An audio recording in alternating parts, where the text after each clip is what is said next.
नमस्कार दोस्तों, स्वागत है आपका यू पाठशाला में। आज का हमारा टॉपिक है इन्वायरमेंट। तो दोस्तों, पिछले चैप्टर्स में हमने पढ़ा था कि अर्थ ही एक ऐसा प्लानिट है जहाँ पे लाइफ के लिए फेवरेबल कंडीशंस अवेलेबल हैं। यहीं पर लाइफ पॉसिबल है। वो कंडीशंस थी, यहाँ पर एटमॉस्फेयर है, यहाँ पे लिथोस्फीयर है, यहाँ पर हाइड्रोस्फीयर है। ये सब कंडीशंस लाइफ के लिए फेवरेबल थी। तो आज हम टॉपिक है हमारा इन्वायरमेंट। तो पहले हम बात करते हैं इन्वायरमेंट की। What is environment? तो दोस्तों, जो लिविंग ऑर्गेनिजम्स के सराउंडिंग में जो कुछ भी अवेलेबल है, the places, the people, the things and nature that surround any living organism is called environment. Environment is our basic life support system. Life को सपोर्ट करने के लिए जो भी हमारे सराउंडिंग में अवेलेबल है, that is environment. It provides the air we breathe, the water we drink, the food we eat, and the land where we live. तो इन्वायरमेंट एक अपने आप में एक बहुत ही ब्रॉड टर्म है। तो इन्वायरमेंट के दो कंपोनेंट हैं बेसिकली, एक तो natural component and human made components. अब नेचुरल कंपोनेंट इट में भी बायोटिक भी हो सकते हैं और नॉन बायोटिक भी हो सकते हैं। और ह्यूमन मेड कंपोनेंट्स तो ऑब्वियसली हमेशा नॉन बायोटिक ही रहेंगे, बायोटिक तो नहीं हो सकते। तो इन दोनों जो भी हमारे कंपोनेंट्स हैं इन्वायरमेंट के, उसको हम थोड़ा डिटेल में समझते हैं एक डायग्राम की हेल्प से। देखिए, दो तरह के कंपोनेंट है, natural components and man made human made components. Natural component में हम बात करते हैं हाइड्रोस्फीयर की, एटमॉस्फेयर की, लिथोस्फीयर की। ये एबायोटिक कंपोनेंट है, नॉन लिविंग कंपोनेंट है। और तीनों जहां मिल जाते हैं वहां बनता है बायोस्फीयर। हमने पुराने चैप्टर्स में पढ़ा था, हाइड्रोस्फीयर, एटमॉस्फेयर और लिथोस्फीयर तीनों मिलके बनते हैं बायोस्फीयर। तो बायोस्फीयर में लाइफ पॉसिबल है, तो लिविंग थिंग्स तो यहां मिल सकती हैं। हम कह सकते हैं बायोटिक प्लस एबायोटिक, दोनों तरह की कंपोनेंट है, दो मिलके ये नेचुरल कंपोनेंट्स हो गए। ह्यूमन मेड कंपोनेंट्स में buildings, parks, bridges, roads, industries, monuments, ये हमारे सराउंडिंग में जो भी अवेलेबल हैं चीजें ह्यूमन मेड, वो भी इन्वायरमेंट की कंपोनेंट है। तो हमारी डेफिनेशन थी the place, the people, the things and nature. ठीक है, तो आप देखेंगे यहाँ पे जो पीपल, इंडिविजुअल अपने आप में एक इंपॉर्टेंट कंपोनेंट है। उसके साथ में इंडिविजुअल अकेला सर्वाइव नहीं कर सकता, फैमिली, क्योंकि human being is a social animal. Family चाहिए, कम्युनिटी चाहिए, उनकी लाइफ को गाइड करने के लिए religions, education, economics and political situation, ये भी जरूरी है। तो they are so many components of environment.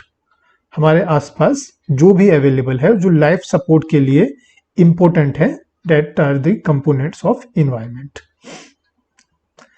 तो नेचुरल कंपोनेंट्स की जब हम बात करते हैं तो इसमें लिथोस्फीयर सबसे पहले हम डिस्कस कर देते हैं। Lithosphere is the solid crust और the hard top layer of the अर्थ।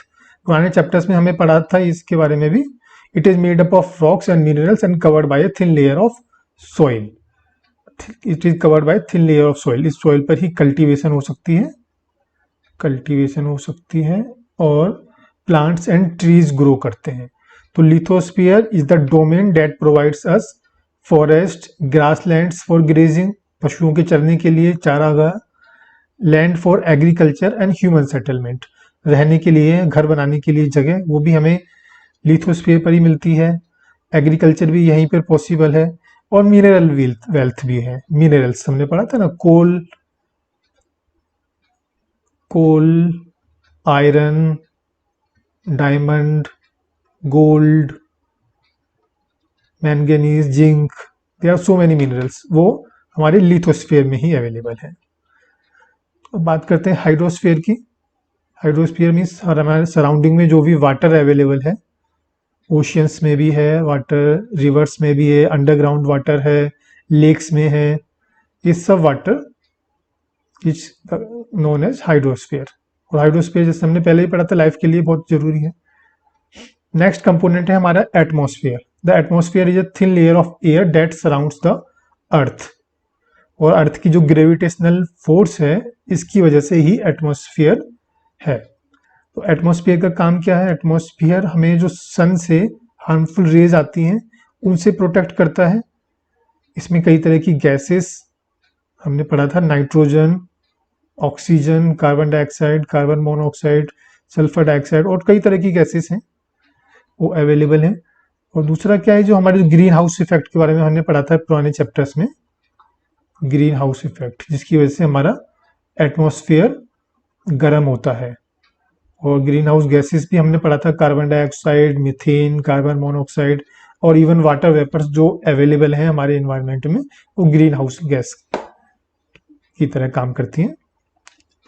और जो हमारा जो एटमॉस्फेयर का कंपोजिशन है वो नेचुरली फिक्स है। हमने देखा था कि कार्बन डाइऑक्साइड भी है और ऑक्सीजन भी है। ग्रीन प्लांट्स कार्बन डाइऑक्साइड लेते हैं, इनटेक करते हैं और ऑक्सीजन रिलीज करते हैं। ह्यूमन बींग्स ऑक्सीजन लेते हैं और कार्बन डाइऑक्साइड रिलीज करते हैं। तो इसका एक बैलेंस बना रहना चाहिए नेचर में। अगर कार्बन डाइऑक्साइड बढ़ गया तो भी प्रॉब्लम है, कार्बन डाइऑक्साइड कम हो गया तो भी प्रॉब्लम है। तो एक इन्वायरमेंट में बैलेंस बना रहना बहुत जरूरी है। अब सेकंड हमारा टॉपिक है इकोसिस्टम। तो सबसे पहले क्वेश्चन अराइज होता है, इकोसिस्टम क्या है? The plants, the animals and human beings depend on their immediate surroundings. अपने आसपास के वातावरण पर निर्भर रहते हैं। Often they are also interdependent on each other. अब एक टर्म यूज हुई है इंटरडिपेंडेंट, मीन्स आपस में डिपेंडेंट हैं। एनिमल्स और ह्यूमन बींग्स आपस में डिपेंडेंट हैं, प्लांट्स और ह्यूमन बींग्स भी आपस में डिपेंडेंट हैं। अगर कोई भी कंपोनेंट इसका गड़बड़ा गया तो हमारा पूरा इकोसिस्टम गड़बड़ा जाएगा। This relation between the living organism as well as the relation between the organisms and their surrounding form an ecosystem. Ecosystem कितनी प्रकार के हो सकते हैं? कई प्रकार के हो सकते हैं। जैसे रेन फॉरेस्ट का एक इकोसिस्टम है, ग्रास लैंड्स अपने आप में एक इकोसिस्टम है, desert, mountains, lake, river, ocean और स्मॉल पॉन्ड, ये भी अपने आप में एक इकोसिस्टम है। और इकोसिस्टम में ये सभी कंपोनेंट्स का इंटरडिपेंडेंट भी हो सकता है। जैसे रेन फॉरेस्ट और ग्रासलैंड मिलके भी एक कोई इकोसिस्टम हो सकता है। इसमें माउंटेन्स भी इंक्लूड हो सकते हैं, लेक्स भी इंक्लूड हो सकती हैं। तो ऐसा नहीं है कि इंडिपेंडेंट है ये ऑल। रेन फॉरेस्ट जो अपने आप में एक इकोसिस्टम है, इसके जो कंपोनेंट्स हैं वो भी आप इंटरडिपेंडेंट हैं। और रेन फॉरेस्ट भी केवल आइसोलेशन में नहीं रह सकता है, इसके साथ में और भी कंपोनेंट्स जैसे माउंटेन्स, लेक्स, रिवर्स, ये भी साथ में हो सकते हैं। तो ये बात हो गई इकोसिस्टम की। अब नेक्स्ट बात करते हैं हम ह्यूमन एनवायरनमेंट की।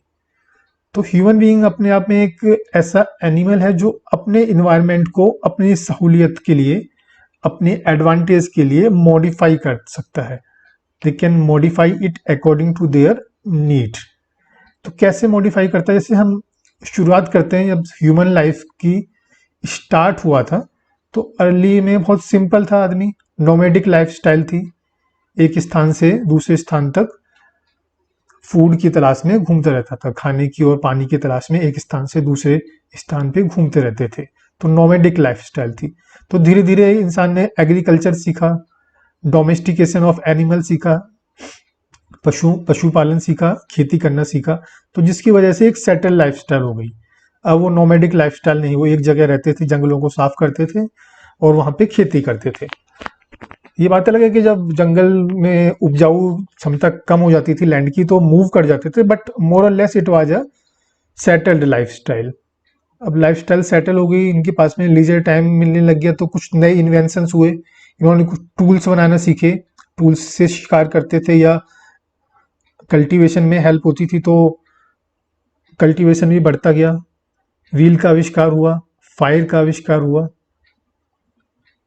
ये मतलब एक ऑर्डर में नहीं है, बट ये सारे आविष्कार हुए जिसकी वजह से सरप्लस फूड होने लगा। डिफरेंट टूल्स हुए, टूल्स की वजह से इंसान ने एग्रीकल्चर में इंप्रूवमेंट करी और सरप्लस फूड आइटम्स और होने लगा था। इसकी वजह से ट्रेड शुरू हुआ, ट्रेड, व्यापार। पहले होता था ट्रेड, बार्टर सिस्टम होता था, कॉइन्स नहीं होते थे, बार्टर सिस्टम होता था। जैसे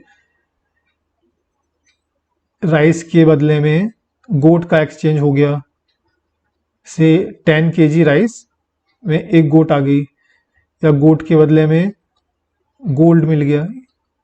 इस तरह का सिस्टम होता था कि चीज़ों का ही आदान प्रदान होता था, करेंसी नहीं होती थी।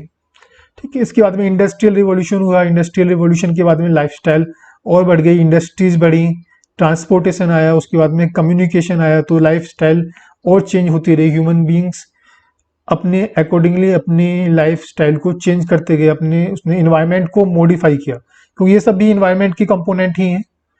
हमने पढ़ा था जो भी हमारे सराउंडिंग में है they all R component of environment. उसके बाद में कम्युनिकेशन आया। अब कम्युनिकेशन में भी बहुत डेवलपमेंट हुआ। पहले जैसे लेटर्स यूज होते थे, केवल लेटर्स का इस्तेमाल होता था। उसके बाद में टेलीग्राम आया,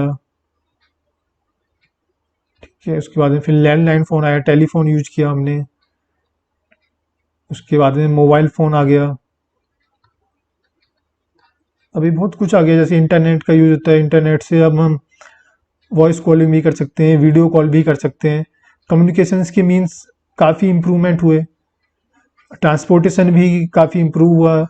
पहले वाटरवेज थे, केवल शिप से होता था ट्रांसपोर्टेशन।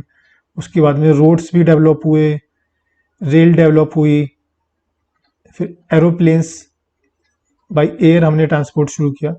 तो ह्यूमन बींग्स ने अपनी लाइफ को ईजी बनाने के लिए बहुत कुछ मॉडिफिकेशन किया, बट मॉडिफिकेशन किया लेकिन एक बैलेंस जो हमारा बना रहना चाहिए था, बैलेंस कहीं ना कहीं डिस्टर्ब हो गया।